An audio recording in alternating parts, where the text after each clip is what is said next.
मैं कथा सुना रहा था, एक वैष्णव ने संकल्प लिया कि मैं ऐसी कन्या से ब्याह करूंगा जो मुझसे ज्यादा हरि भक्त परायण हो।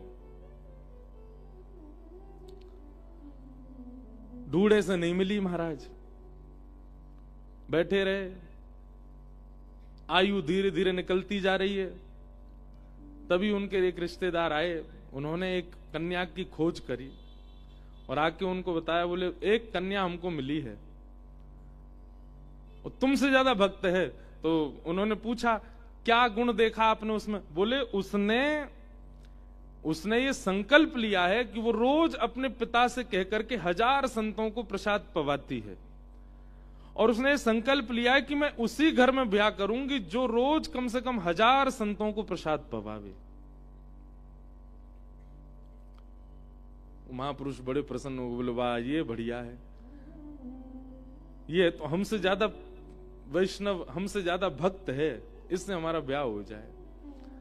तो ब्याह में भी जो चर्चा हुई परिवारों में, यही चर्चा हुई, बोले हमारी पत्नी की, हमारी बेटी की एक ही इच्छा है कि जो भी पति हो वो 1000 वैष्णवों को प्रसाद पवाए। इन्होंने स्वीकार किया, बोले मुझे स्वीकार है, जब तक तन में प्राण है तब तक मैं रोज प्रसाद पवाऊंगा।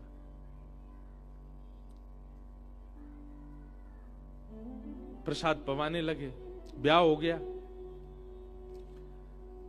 धनवान परिवार से थे, खूब व्यय करते, रोज संतों को प्रसाद पवाते। अच्छा अच्छा, पत्नी बड़ी प्रसन्न इनकी, ये भी बड़े प्रसन्न। धीरे धीरे इतने अंतर्मुखी होते चले गए,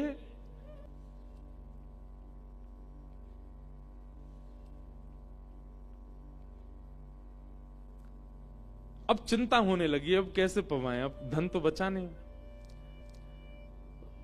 उधार लेने लगे, दुकानों से उधार, पूरे उधार लेने लगे, दुकानों से उधार, पूरे नगर से उधार ले। बेचारे वो वैष्णव भक्त ने मन बना लिया, बोले कि अब तो कुछ करना पड़ेगा, काम धंधा हमसे होता नहीं, अभ्यास नहीं हमारा। तो वो क्या करते, रात्रि में नगर में जाते और नगर में चोरी करना प्रारंभ कर दिया। और चोरी भी क्या करते, लोगों के घरों से आटा, दाल, चावल, नमक, मिर्च ये सब चुराते। धन नहीं चुराते, राशन चुराते, और विशेष रूप से उन घरों से चुराते जो कभी संत सेवा नहीं करते। मतलब एक भक्त सेवक होना ठाकुर जी को कितना प्रिय लगता, हम इस विषय में ये बात बता रहे हैं। भगवत सेवा परायण अगर आप हैं, ठाकुर जी की सेवा करते हैं, वो एक बात है, पर भगवत भक्तों की सेवा अगर आप करते हैं तो कितनी विशेष बात है, ये सुनो। ये अनुकरणीय बात नहीं है जो हम यहां बता रहे हैं कि कहीं आपको भी लगे महाराज जी ने तो बताई थी कथा में कि सेवा अभाव से हम चोरी भी करें तो कोई दिक्कत नहीं है। ऐसा नहीं, जाते और राशन चुरा लेते। धीरे धीरे महाराज नगर में हल्ला होने लगा, कोई बहुत बड़ा चोर हो गया है, सबके घर की राशन सामग्री रात में चोर जाती है।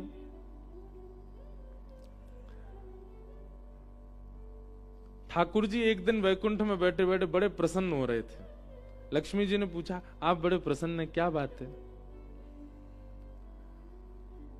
ठाकुर जी बोले, देखो हमारे भक्तों की सेवा के लिए ये व्यक्ति रात में जाता है और चोरी करके लाता है, अपने लिए नहीं करता है। स्वयं भले ही एक रोटी खा लेंगे, स्वयं भले ही झूठन पत्तलों से सामग्री इकट्ठी करके पालेंगे, लेकिन वैष्णवों को पवाते हैं।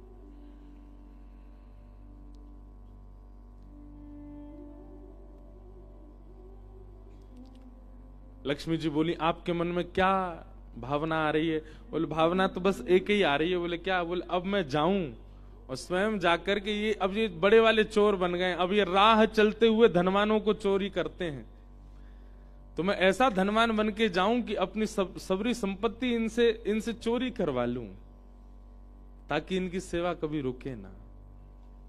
और ठाकुर जी एक बढ़िया सेठ का रूप धारण करके, बढ़िया सुंदर पाग पहन के, हाथन में ऐसे कड़ूला पहन के, पामन में कड़ूला धारण कर, सोने की बैंत लेकर के, बढ़िया आभूषण पहन के, चश्मा भी बढ़िया लगा। वास्तव में चश्मा होगा कि नहीं पता नहीं, लेकिन लगाए हो, एक सेठ बन गए। बढ़िया मुंह छूछ पे ताव लगा के सेठ, बिल्कुल धनवान सेठ साहूकार से बन के ठाकुर जी निकलने। लक्ष्मी जी बोली हम भी चलें, बोले चलो। लक्ष्मी जी भी तैयार होकर के आई। बढ़िया प्रेम से आनंद करते हुए ठाकुर जी जा रहे थे।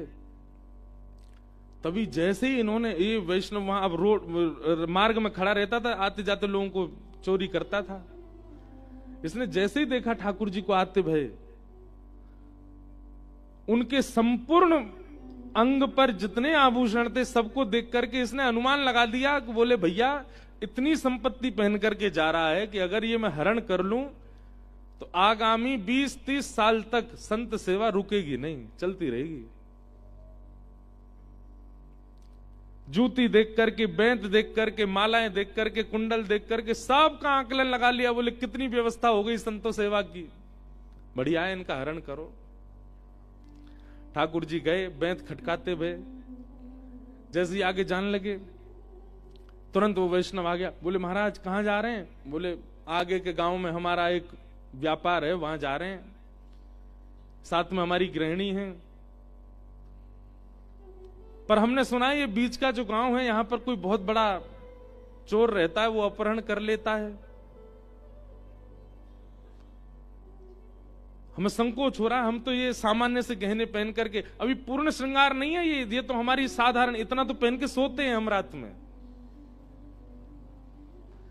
वैष्णव सोचने लगा, बोले बढ़िया है, तो इससे तो इसको फर्क ही नहीं पड़ेगा अगर चुरा भी ले तो, ये तो पहन के इतना तो सोता है, तो उसके पास तो बहुत संपत्ति होगी, इतनों से संत सेवा हो जाएगी।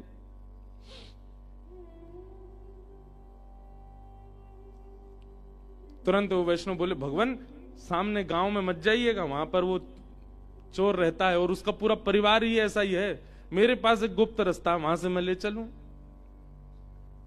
और जैसे ही लेकर के जाने लगे, गुप्त रास्ता में घनघोर भयावह जंगल में जैसे ही भीतर पहुंचे, तुरंत वो वैष्णव अपने रूप में आ गया और क्रोध भर के बोला सुनो दोनों रुक जाओ। सेठ जी बोले क्या बात है? बोले अभी रुको, ये स्वाफी मैंने खोल के धर दिए, इसमें सारे गहने उतार के रखो। वो चोर कोई और नहीं है, मैं ही हूं जो सबके गहने चुराता हूं, यहां रख दीजिए एक एक वस्तु उतार के। ठाकुर जी घबराने लगे। रुक्मणी जी बोली भगवान, बोले जी रावण 10 मुख धारण करके आया तब नहीं घबराए आप? 10,000 हाथियों का बल वाला हिरण्यकश्यप आया तब नहीं घबराए आप? उसके कारण थरथर कांप रहे हो? ठाकुर जी बोले वो सब राक्षस हैं, ये भक्त है, मैं भक्तन को दास, भगत मेरे मुकुट मणि। ठाकुर जी, कभी कभी मन में भाव आता है हम आधीन हैं ठाकुर जी के, कि ठाकुर जी आधीन है हमारे। आधीन बात, आधीन शब्द को गलत लिया जा सकता है, पर आधीन नहीं, प्रेम की बात करें, हम प्रेमी हैं ठाकुर जी के, ठाकुर जी प्रेमी हमारे, ठाकुर जी प्रेमी है हमारे। हम क्या प्रेम उनको प्रस्तुत करेंगे जितना वो करते हैं हमसे।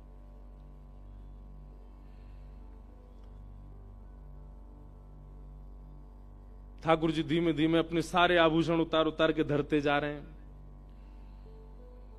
आभूषण देख करके उसने तोल तोल करके देखा, बोले कि 20-25 साल की तो व्यवस्था हो गई, साथ में माता जी हैं इनके भी उतरवा दो आगे के, और हमारे जो बालक बच्चे होंगे वो भी संत सेवा करते रहेंगे, इतना धन हो जाएगा, इनके भी धरवाओ।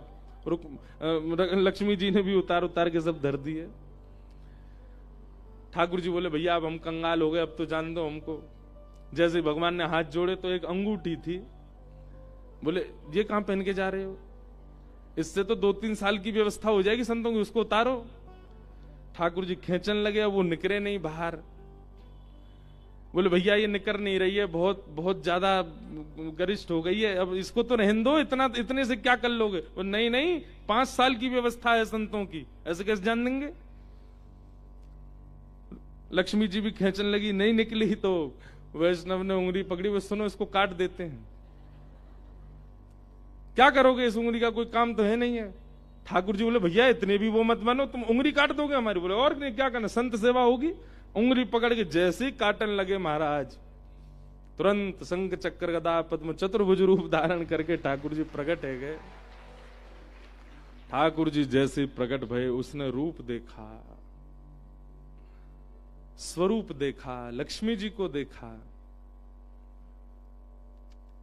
नेत्र सजल हो गए, चरणों में गिर गया। भगवान, मुझे रोज रात में चिंता होती है कि मैं कहीं अपराध तो नहीं कर रहा, मैं कहीं पाप तो नहीं कर रहा हूं। फिर मेरे मन में आता है कि अपने लिए थोड़ी कर रहा हूं, केवल संत सेवा के लिए कर रहा हूं, वैष्णव सेवा के लिए कर रहा हूं। पर आज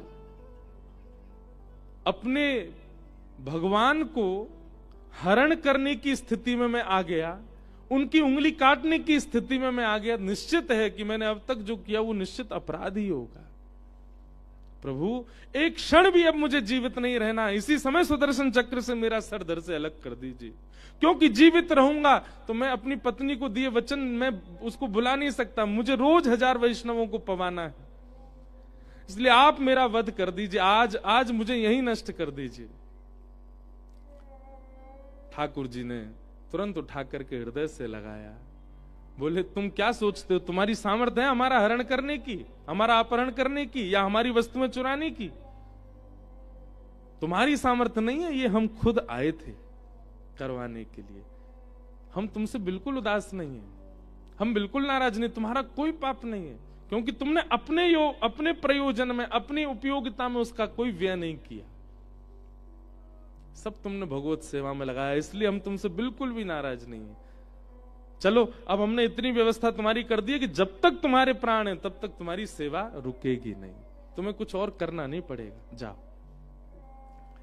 उसने फिर निवेदन किया, बोले भगवान, आपने मुझे तो दर्शन दे दी, पर मेरी गृहिणी तो घर पर प्रसाद पा रही है, उसको भी दर्शन दें। तो ठाकुर जी बोले अब ऐसे जाएंगे तो पूरा गांव देखेगा। तो छोटे छोटे बालक बन गए दोनों, लक्ष्मी नारायण भगवान गोद में बैठ गए, और गोद में बैठ करके घर लेकर के गया, जा करके अरे सुनो देखो कौन आए हैं। बाहर आकर के देखा तो 2 बालक गोद में। बोले छोटे छोटे बालक किसके लिए आए हो? बोले बालक नहीं है, इनको प्रणाम करो। जैसे ही प्रणाम किया, ठाकुर जी पुनः प्रकट हो गए, दोनों दंपतियों को दर्शन दिया, दर्शन देके आनंदित हो गए। पूरी कथा हमने क्यों सुनाई? वैष्णव सेवा, भगवत सेवा, संतन की सेवा, रसिकन की सेवा, ये सबसे ज्यादा प्रिय है ठाकुर जी को। एक बार को ठाकुर जी की सेवा में आप तत्पर नहीं हैं, चल जाएगा, पर वैष्णव संत रसिकन की सेवा में तत्परता आपको रखनी पड़ेगी। वहां से ठाकुर जी बड़े प्रसन्न हो मैं। खूब संतन को आनंद करवाओ, खूब वैष्णवों की सेवा करो, ब्रजवासी इनको देख करके। अगर एक बात हम आपसे कहें बंधुओं, कभी अगर किसी वैष्णव भेषधारी में भी अगर कोई दोष दिख रहा हो ना, तो वह दोष देखते ही आप उसको प्रणाम करके वहां से चले जाओ, पर उस दोष को खींचो नहीं लंबा। इनमें ये दोष है, इनमें ये तो ऐसे हैं, ये सब भावनाएं मत रखो। जब हम किसी में दोष देखते हैं ना, तो फिर ठाकुर जी से कहते हैं, ठाकुर जी बताओ आपके वृंदावन में ऐसे लोग रहते हैं? ठाकुर जी कहते हैं, जब मैंने वहां में दोष ना देखो तो तू काहे को देख रहा है? मेरो वृंदावन, मेरी जमुना जी, मेरी रज, मेरी भूमि, मेरी पृथ्वी, मेरो आश्रय, अब वो यहां रह रहा है। यहाँ को मतलब है कि मैंने वाक को स्वीकृति दी है कि तो तू कौन हो वाक में दोष देखे हुए वारो, तू मत देखे। वैष्णव सेवा, श्रीमद् वल्लभाचार्य जी महाराज कहते हैं, यही भक्तों का धर्म है। भगवत सेवा बाद में, पहले वैष्णव सेवा। वही बात श्रीमद् वल्लभाचार्य जी कहते हैं कि यही भक्त का काम है। एक वैष्णव का काम भाव, कामना यही होनी चाहिए कि प्रियतम भाव ठाकुर जी के प्रति, प्रियतम भाव, कांत भाव। श्रीमद् भागवत में वेद स्तुति में वेद भी ठाकुर जी से यही कह रहे हैं कि हम चाहते हैं कि ठाकुर जी आपकी प्राप्ति करने वाले 3 प्रकार के भक्त हैं। बोले पहले कौन से? जो व्रत करके, नियम करके, तप करके आपको प्राप्त करते हैं। बहुत ध्यान से सुनना, वेद कहते हैं। अब मुझे श्लोक तो याद नहीं, पर भाव बता रहा हूं। तीन प्रकार के आपके उपासक हैं। पहले कौन? बोले जो तप करके, जप करके, नियम करके आपको प्राप्त करना चाहते हैं। अब भगवान इतना जप तप तो हमसे होगा नहीं, वेद कह रहे हैं। अब हिमालय पे कौन जाए, पेड़ पे उल्टा लटक के आपका भजन करे, जप करे, तप करे, व्रत करे, इतना हमसे हो नहीं पाएगा। इसलिए प्रथम कारण जो आपकी प्राप्ति का है वो हमसे संभव नहीं। भगवान बोले दूसरा कारण कौन सा? बोले दूसरा कारण रावण आदियों का। इन सब ने आपको द्वेष किया और द्वेष करके आपको प्राप्त कर लिया। इन सब ने आपसे ईर्ष्या करके आपको प्राप्त कर लिया, आपसे युद्ध करके आपको प्राप्त कर लिया। भगवान बोले तो फिर पहला वाला नहीं कर सकते तो दूसरा कर लो। वेद बोले दूसरा हमसे होगा नहीं, हम कैसे आपसे द्वेष कर लें, हम तो नित्य आपको गाने वाले। भगवान बोले तो फिर तीसरा कारण कौन सा है? तो वेद कह रहे हैं, बोले जैसे ब्रज की गोपियों ने किया, यथा ब्रज गोपिका नाम। अच्छा, ये भी एक नियम बन सकता है, पता है? कोई वैष्णव कठोर नियम वाला जो हो, जिसने नियम बहुत बना रखे हो, वो एक ये नियम बना ले, क्या अब हम जीवन में वहीं जाएंगे जहां ठाकुर जी विराज रहे। जिस भूमि पर ठाकुर जी नहीं विराज रहे उस भूमि का जितना हो सके परहेज करेंगे। जहां ठाकुर जी विराज रहे हों, जिस घर में ठाकुर जी विराज रहे हों, जिस जगह ठाकुर जी सेवा करवा रहे हों, वहीं हम जाएं। यह भी एक प्रियतम भाव होता है। जहां प्रियतम नहीं हमारा, वहां हम जाके क्या करें? प्रियम प्रियैव व्युषितम विषन्ना मनोरविंदाक्ष दृदिक्षते त्वाम। अकबर की पत्नी ताज बेगम वृंदावन आई और ठाकुर जी के रूप माधुरी को देख करके जब वापस गई आगरा, नित्य ज्वर चढ़ने लगा उसको। बड़े बड़े वैद्यों ने आकर के उपचार किया पर ज्वर नहीं उतरा। तब बादशाह ने पूछा, ऐसी कौन सा रोग लगा है कि इनका ज्वर ही नहीं उतरता है? तो कहते हैं कृष्ण विरह, ठाकुर जी का प्रेम विरह चढ़ गया है। और जब तक वह प्राप्त नहीं होंगे तब तक यह पीड़ा, यह ज्वर जाएगा नहीं चित्त से।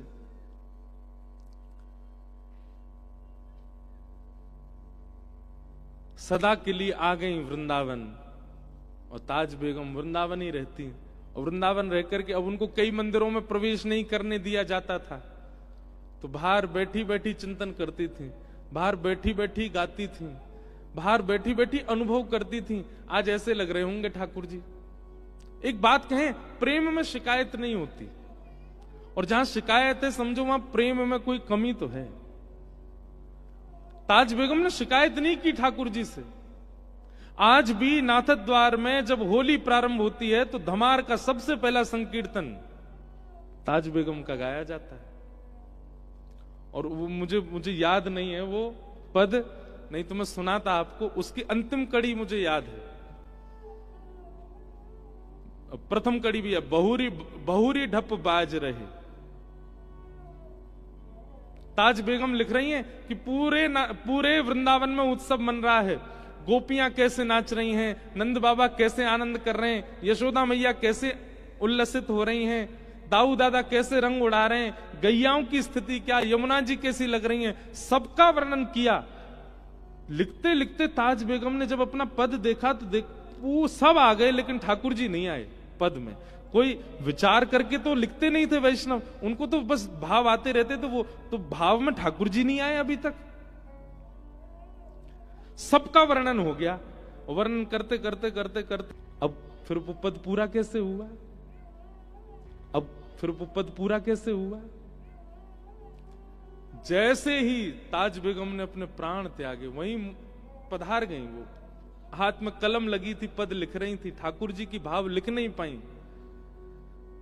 उस कलम को उठा के ठाकुर जी ने अंतिम पंक्ति लिखी, निर्तत आवत ताज के प्रभु गावत गीत धमार। अंतिम कड़ी स्वयं ठाकुर जी लिख करके गए।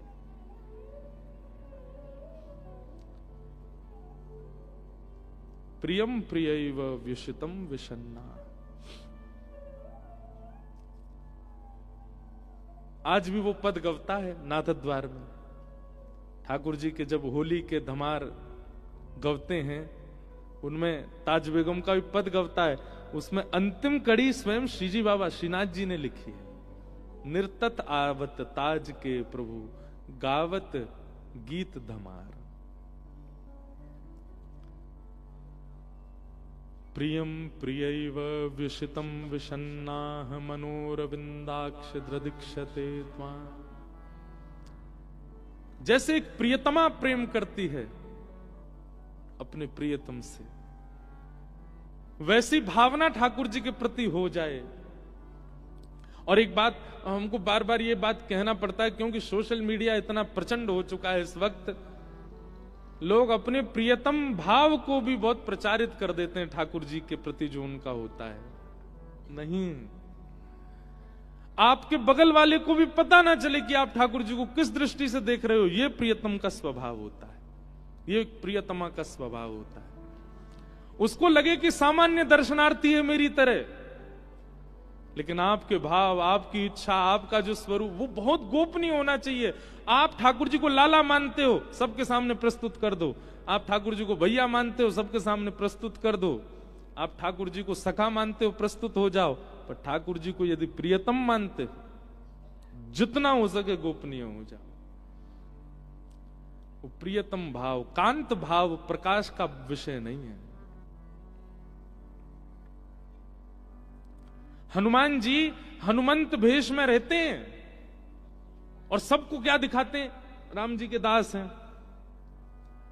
पर वही शाम ढलते ही एक सखी का रूप धारण कर लेते हैं और नव निकुंज में जाते हैं, वहां प्रियतम भाव से, कांत भाव से सेवा करते हैं। वीणा की सेवा है, हनुमान जी रात में वीणा बजाते हैं ठाकुर जी के सन्मुख, रात भर ठाकुर जी को वीणा सुनाते हैं। ये जितने भी हमारे यहां के प्रत्यक्ष रूप से उन्होंने अपने रूप को अलग दिखाया है, निकुंज में सबके भाव अलग अलग हैं। ये जितने भी अष्ट सखा भी हैं, सूरदास, कुंभनदास, नंददास आदि, ये सब भी सखियां हैं निकुंज में। हमारे सप्त देवालय के सप्त आचार्य बैठे, ये सब भी सखियां हैं। हमारे रामानुज संप्रदाय में भी हमें महाराज जी बता रहे थे कि हमारे आलवारों में भी कांत भाव, प्रियतम प्रियतमा का भाव प्रधान रूप से रहा है।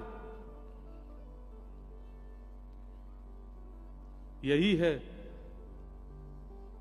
काम, धर्म अर्थ काम। क्या? ठाकुर जी के प्रति प्रियतम भाव रखना। लेकिन एक बात याद रखे, प्रियतम भाव आते क्या होगा? भाई छोड़या बंधु छोड़या, छोड़या जग सोई। भाई छोड़या बंधु छोड़या, छोड़या जग सोई। अच्छा, किसी ने मुझसे पूछा कि मीराबाई का प्रियतम कांत भाव गोपनीय क्यों नहीं था महाराज जी, सबको क्यों पता था? मीराबाई का एक जन्म का या एक युग का कांत भाव नहीं है, वो 2 युगों से माधवी रूप था। जब द्वापर में भगवान आए थे तब से प्रतीक्षा कर रही हैं।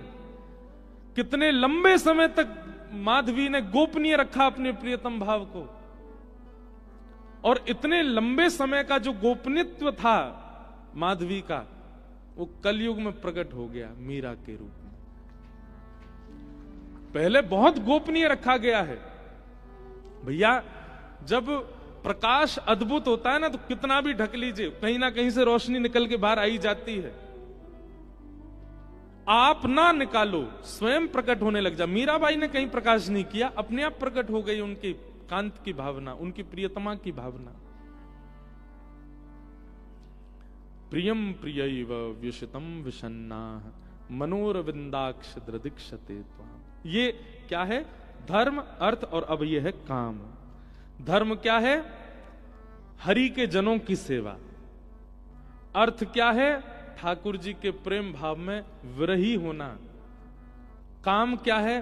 ठाकुर जी के प्रति कांत भाव रखना, प्रियतम भाव रखना।